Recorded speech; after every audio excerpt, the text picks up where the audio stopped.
Bonsoir, nous sommes le mercredi 24 mars. Merci si vous nous rejoignez sur Télé Djibouti pour suivre cette édition de la soirée. Les titres de l'actualité de ce 22h.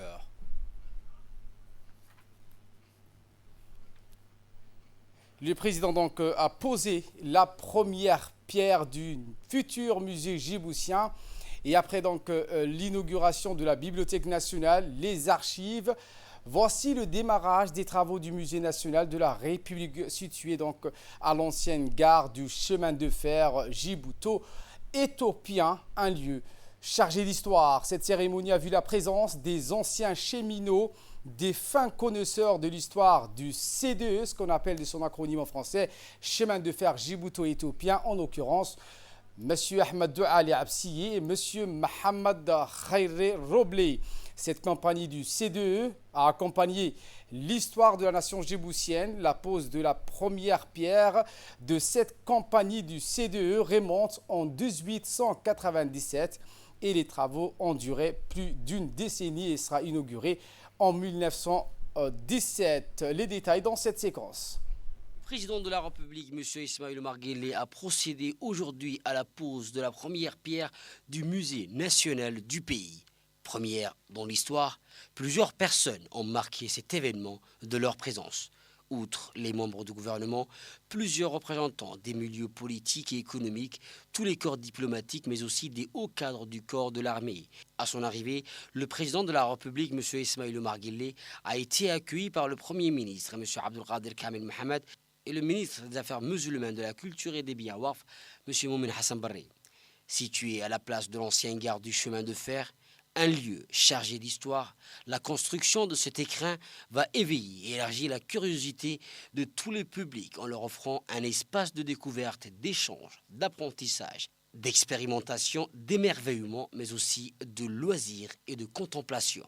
Un lieu de rencontre et d'affluence où de nombreux Djiboutiens se trouveront bien avec leur mémoire et leur histoire, comme avec toutes les mémoires modelant ainsi, par anticipation, le visage de la société djiboutienne de demain. En effet, ce futur joyeux traduit un moment historique de la République de Djibouti. Il fait partie des repères de la mémoire collective nationale de notre passé pour la postérité. Ce musée s'inscrit dans le paysage de la capitale après la bibliothèque et les archives nationales va préserver le patrimoine du pays et de le présenter au monde. Son rayonnement et l'esprit d'innovation vont dépasser les frontières de notre pays et notre histoire. Comme l'ancien port de Djibouti est transformé en un quartier économique et commercial, ce fut donc aujourd'hui le tour de l'ancien gare rempli de plein d'histoires et de plein de souvenirs. Le président de la République a posé aujourd'hui la première pierre du musée national de la République de Djibouti. Ce musée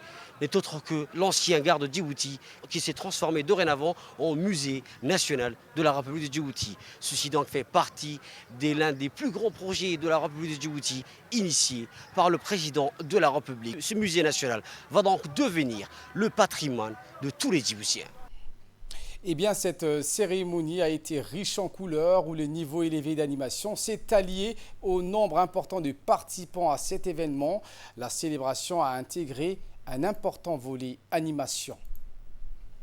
Des chansons spécifiquement composées pour cette cérémonie ont été interprétées par les principales troupes artistiques et culturelles de notre pays.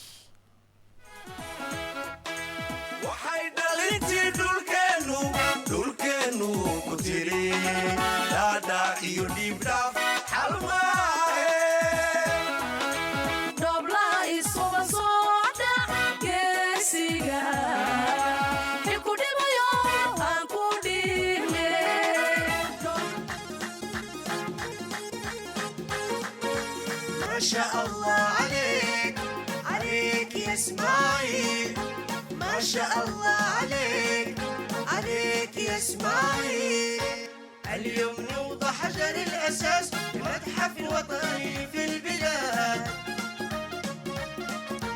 مشروع اساسي مهم معلم تاريخ للوطن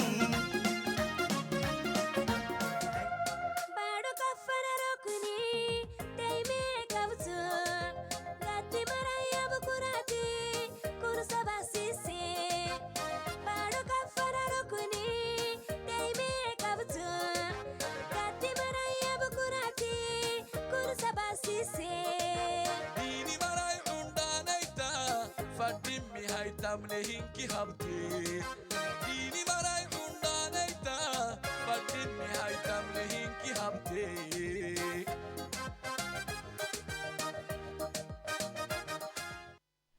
Place maintenant aux séries des discours. En premier, les ministres des Affaires musulmanes, de la culture et des biens Warf, M. Moumin Hassan Barré, qui a salué donc les progrès sans cesse croissants et continus, caractérisant l'histoire et la mémoire de notre pays. Voici ses propos.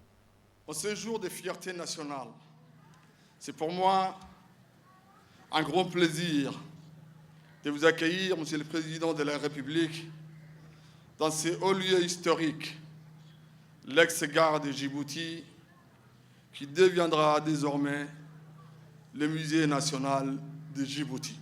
Le choix de l'emplacement est d'autant plus significatif car elle constitue l'un des plus anciens bâtiments de la ville de Djibouti avec une architecture datant du 19e siècle.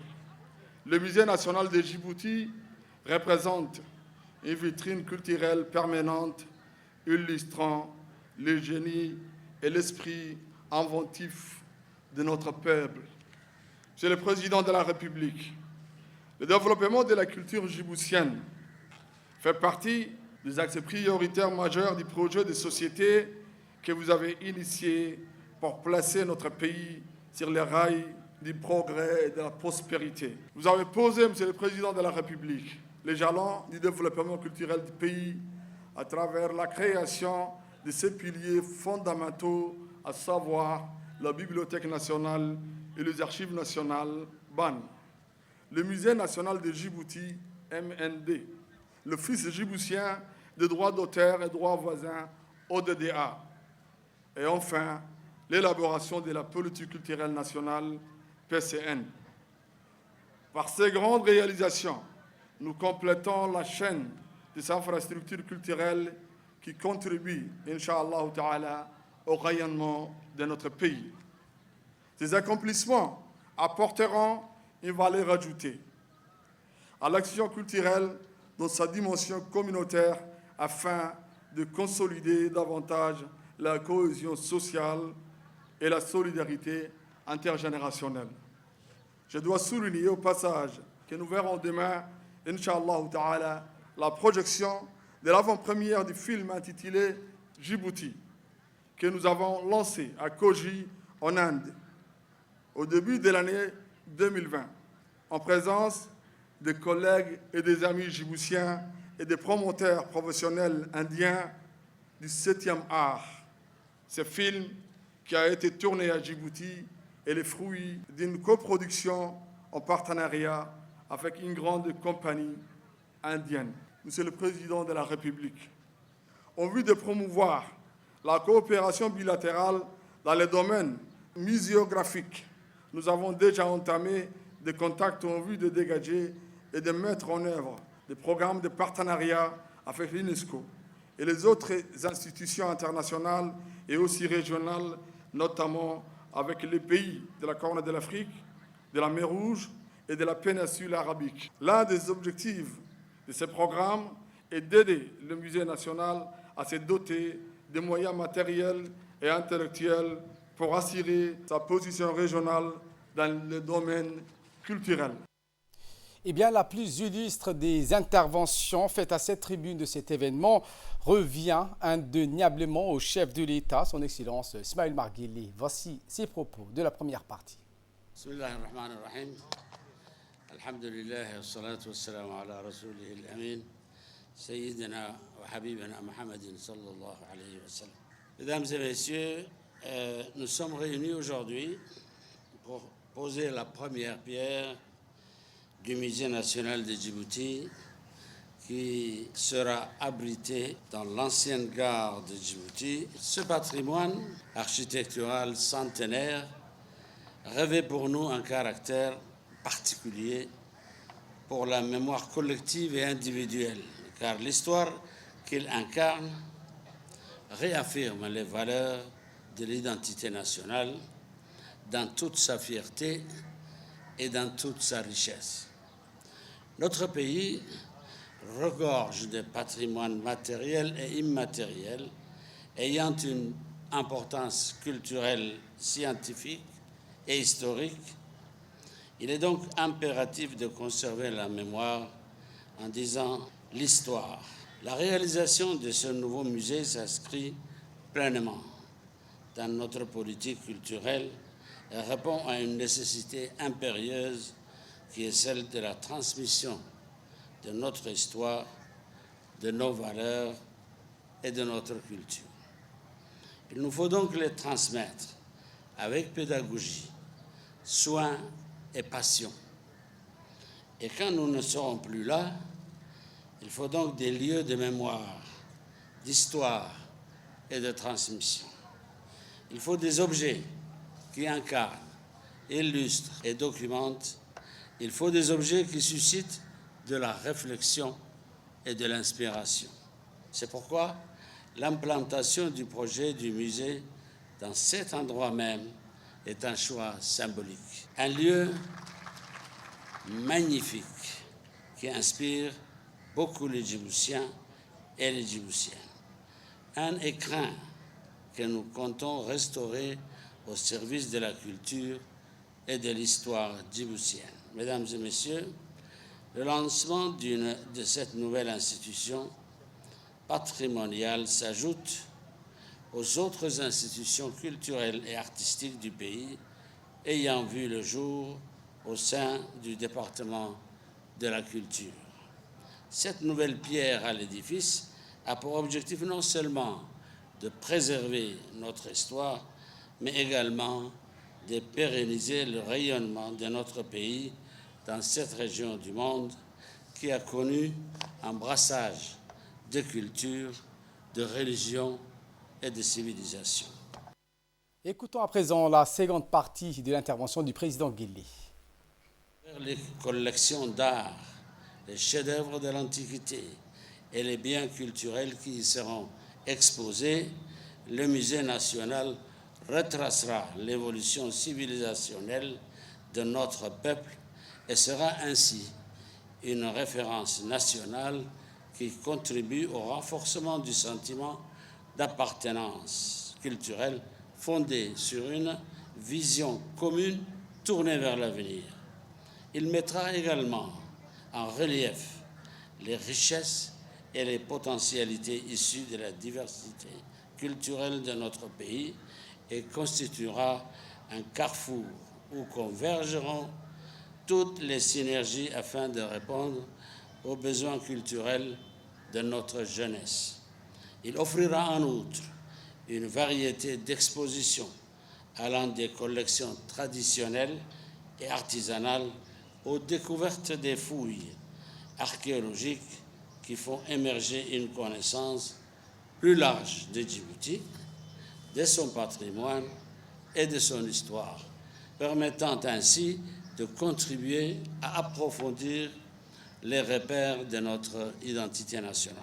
Par ailleurs, le Musée national perpétuera une partie de l'histoire de notre chemin de fer et fera connaître le rôle et la contribution considérable des cheminots dans la construction de la ville de Djibouti.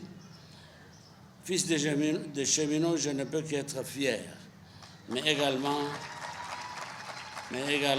ému aujourd'hui, car ce lieu est pour moi un modèle de passerelle entre patrimoine et création, un moyen de transmission de notre histoire aux futures générations.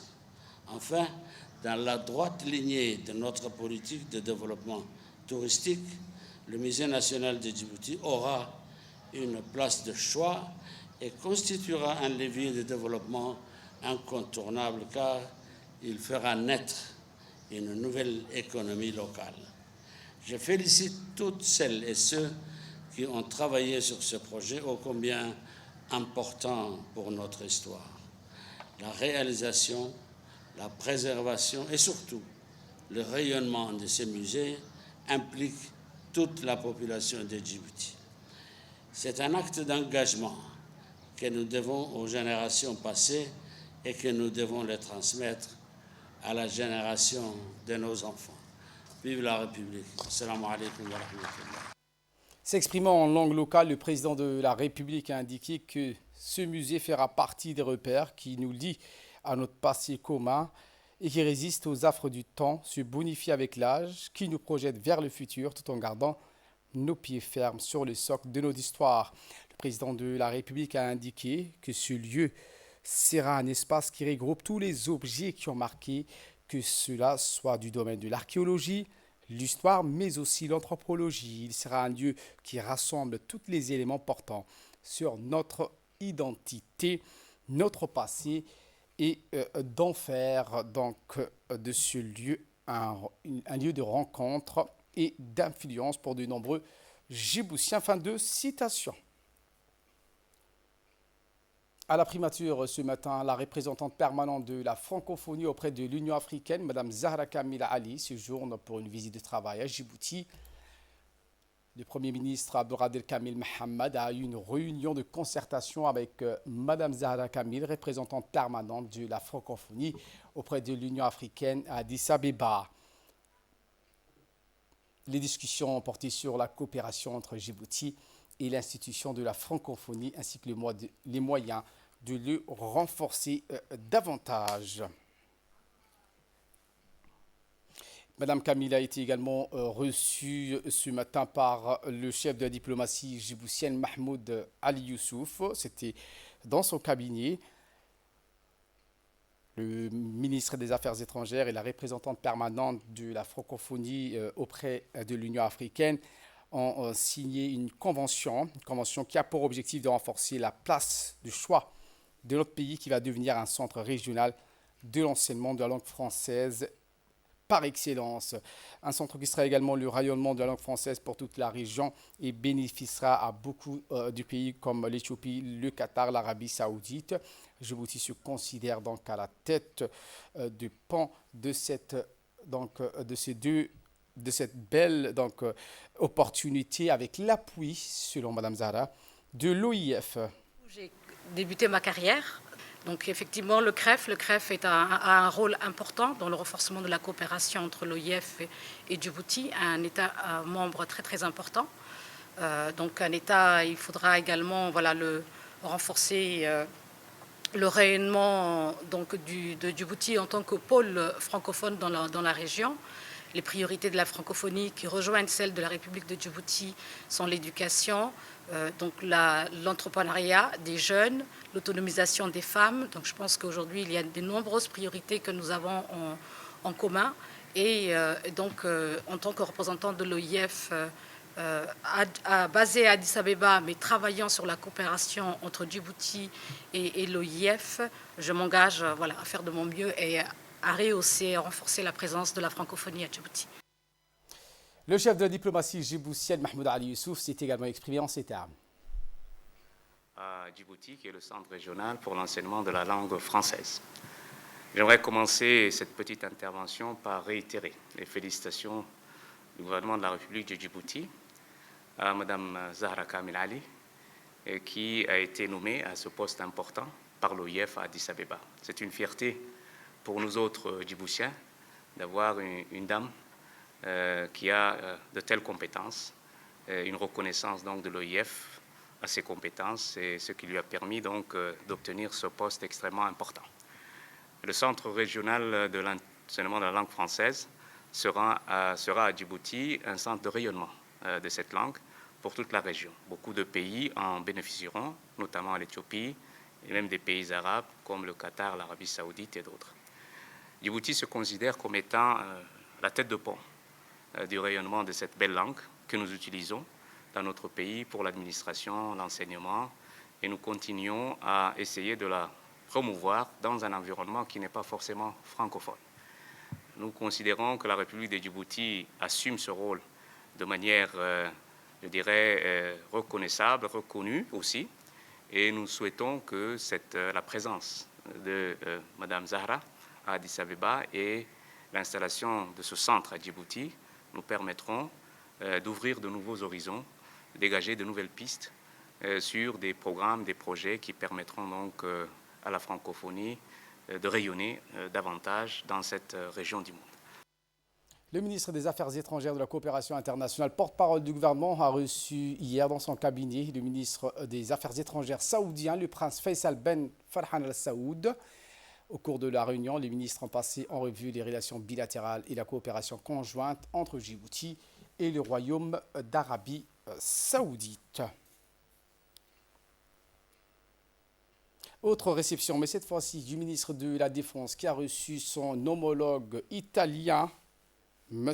Guérini, arrivé à Djibouti hier pour une visite de travail où il a été reçu par le président Guelleh. Eh bien, cette visite de travail s'inscrit dans le cadre des relations de coopération entre les deux pays, plus particulièrement dans le domaine militaire. L'entretien entre les deux autorités a porté sur l'évolution positive des relations de coopération existantes entre les deux pays et plus particulièrement entre les deux ministères. En effet, depuis 2002, un accord de coopération militaire a été signé entre les ministres de défense de deux pays respectifs, axé sur la formation de nos militaires. Monsieur Hassan Omar Mohamed Burhan, ministre de la Défense djiboutien, s'est donc dit heureux de recevoir Monsieur Lorenzo Guérini. Voici ses propos.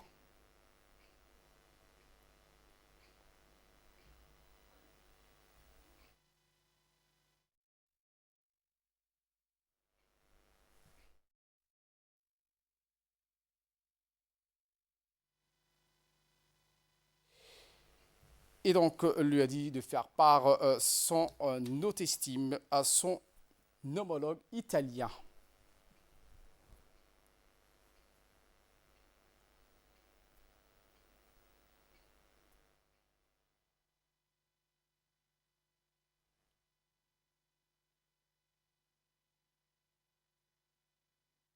C'est avec un immense plaisir que je vous accueille à Djibouti, terre d'échanges et de rencontres, à l'occasion de votre visite officielle que vous effectuez dans notre pays. Le choix de votre visite à Djibouti à un moment où la conjoncture de la pandémie du Covid-19 affecte grandement tous les pays du globe nous honore et marque le caractère singulier des relations existantes entre nos deux pays. Monsieur le ministre, la République de Djibouti est un petit pays situé dans un endroit stratégique dans une région troublée. Phénomène de la piraterie maritime, menaces terroristes, des groupes extrémistes comme Al-Shabaab en Somalie, trafic de clandestins, etc. Malgré cela, il est important de souligner que notre pays jouit d'une stabilité politique et économique. Et c'est grâce à la politique avisée de notre chef d'État, son Excellence Ismaïl Omar Guelleh, qui a su maintenir la stabilité et développer ses relations de coopération avec beaucoup de pays amis. Aussi, le concours et l'assistance dont l'Italie apporte à la République de Djibouti, tant au niveau économique que dans des domaines aussi variés que celui de la santé ou sociale, contribue grandement au développement de notre pays.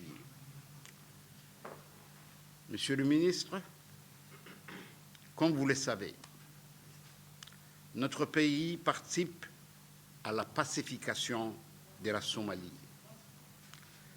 Et c'est dans ce cadre que nous déployons depuis 2011 deux contingents de 2000 hommes dans la mission de pacification de l'Union africaine qu'est la MISOM. Rappelons par ailleurs que la République de Djibouti accueille depuis longtemps les bases militaires des pays amis,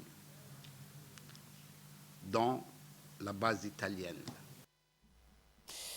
Le ministre de la Santé, Mohamed Warsame Diria, a fait une déclaration sur les ondes de la radio-télévision de Djibouti en ce qui concerne la recrudescence des cas positifs observés ces derniers jours. Voici ses propos. Devant la recrudescence des cas observés ces derniers jours, le ministère de la Santé met en œuvre une riposte articulée autour de 3 T, tester, tracer, traiter. Cependant, nos efforts sont voués à l'échec si les uns et les autres ne font pas preuve de responsabilité, tant au niveau individuel que collectif. Aussi, nous exhortons toute la population à appliquer systématiquement les mesures barrières, à savoir le port du masque, le lavage fréquent des mains au savon ou au gel hydroalcoolique, et à pratiquer une distanciation physique d'au moins 1 mètre. Nous saisissons l'opportunité de cette intervention pour rappeler que les messages de prévention portés au quotidien par le ministère de la Santé ne sont pas de vaines recommandations avec la vaccination. Les mesures barrières sont les seules à même d'endiguer une nouvelle accélération de l'épidémie. Je voudrais également rappeler que par ces gestes, nous protégeons les plus vulnérables d'entre nous, nos aînés et ceux souffrant de maladies associées. En se soumettant à cette recommandation, nous les préservons de risques graves de maladies. Faute de réappropriation des mesures préventives, le gouvernement se verra dans l'obligation de prendre des mesures plus rigoureuses pour préserver l'état de santé de notre population. Demeurons vigilants, respectons le geste barrière, protégeons-nous les uns les autres. Et dans le cadre de la lutte du Covid-19, le nouveau centre médico-chirurgical de la police nationale a abrité une campagne de vaccination contre cette épidémie en faveur des forces de la police nationale. Et bien, le directeur général, le colonel Abdillahi Abdi Farah, accompagné de plusieurs hauts gradés, ont été les premiers à se faire vacciner. Cette première phase de la campagne bénéficiera au personnel de la police nationale qui sont en contact direct avec la population. Les familles de la police nationale devraient bénéficier de cette campagne de la phase suivante selon les responsables. Il est à noter que le chef de l'État a officiellement lancé le programme de vaccination contre l'épidémie du Covid-19.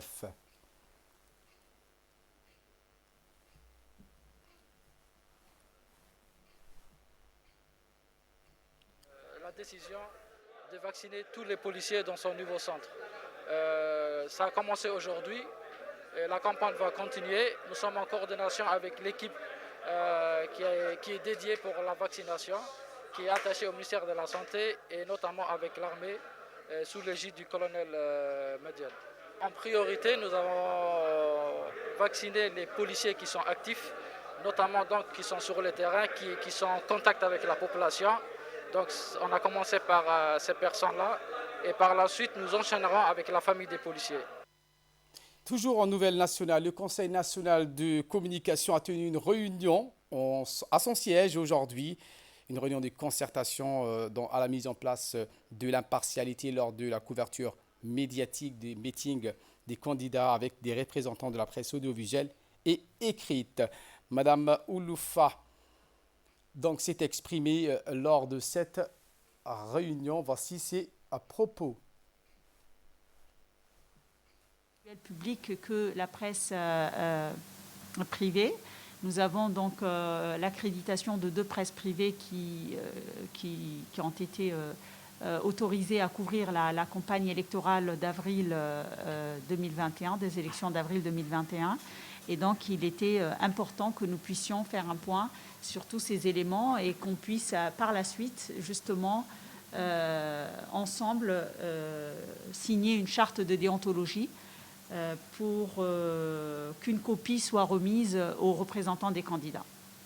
Et dans la foulée, Mme Mouloufa a reçu les 2 directeurs de campagne des 2 candidats en lice pour l'élection présidentielle. C'était toujours ce matin au siège de la CNC. Il a été question d'expliquer aux représentants des 2 candidats lors de la campagne des moyens mis en place pour la couverture médiatique. La présidente s'est portée garant du respect du temps à l'antenne et par la suite, elle a fait signer une charte aux 2 représentants de 2 candidats.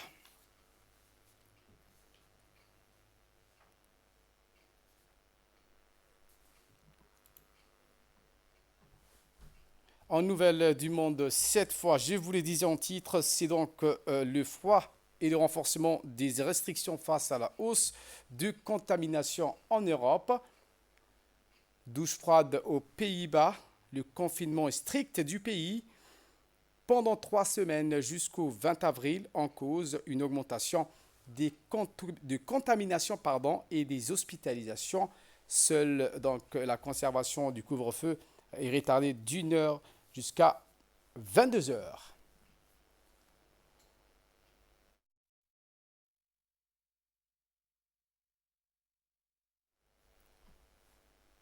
Voilà pour l'essentiel de ce 22 heures. Merci à vous de nous avoir suivis et très bon suivi des programmes sur Télé Djibouti.